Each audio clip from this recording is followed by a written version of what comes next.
Ahoj, zdraví vás Mama Bet, vítám vás u nového videa a další video bude opět prank, něco mě teď tak napadlo. Mám tady takovou svoji ložničku a hned vedle mají kluci svůj pokoj. A mě tak napadlo, že budu sválně dělat, že s někým telefonu, že mám milence. A jsem strašně zvědavá na Dominikovou reakci, tak jdeme na to. Haló, ano miláčku. Jo, taky mi moc chybíš. Já tě taky moc miluju a včera to bylo úplně úžasné. To je táta? Je to táta? No, to je táta, co je? Kecá. To jako nemůžu mluvit s tátou. Kecáš. A proč by měla kecat? Poštěka chybí. Ale telefon. Dominiku!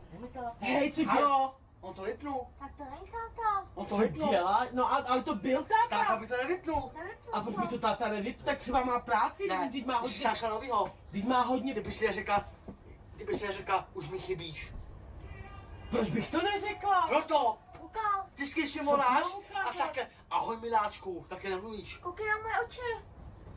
Denis, co vám je mluvila? Jsem s tátou. Ty kecáš. Tak prosím, nezavolá nás. No, vždycky vás voláš. Ať počíš. Pane bože, tak jsme chtěli trošku Ne? soukromně mluvit. Ne, já mu zavolám. Tak Kdo to je? No to byl táta. Tak, kdo to je? No táta. Nekecej.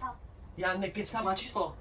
To byl táta. Má číslo. Dominiku, to byl Já táta. se koupám. Dominiku, Já se koupám číslo. dej mi to číslo, dej mi ten telefon. A co to je?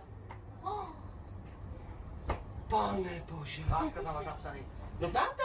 Táta, tam nemáš na to napsanýho. koukal. Já jsem si to přepsala na lásku. Ne. Dej mi to. Jo, přesná se na lásku. Dej mi to. A jakože u Dej lásky mi- je táta. No? Ha?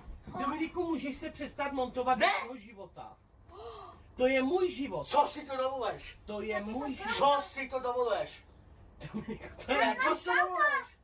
No cože, to je váš táta, já si volám s vaším tátou. Nevoláš, dá rozkopu zbytečně. Dominiku, přestat. Ne. Co vám, běžte si do pokoje, dej mi Ne. váš telefon. Hej, Zale- neříkej mě. Hezky, Zalezte si do... Dominiku, zalezte si... Zalezte si... Sedni si. Proč jsi směl? To nemyslíš.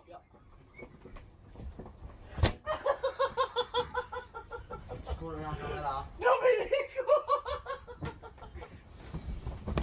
Dobře jsem vás dostala. A já jsem chtěla ale nachytat jenom tebe, ale ty jsi se chytil taky, jo? Bolej nohy. Ty jsi chtěla starosti. Je to hezký. Tak jo, děkuju za zhlédnutí, dejte mi like, dejte mi zvoneček a papa.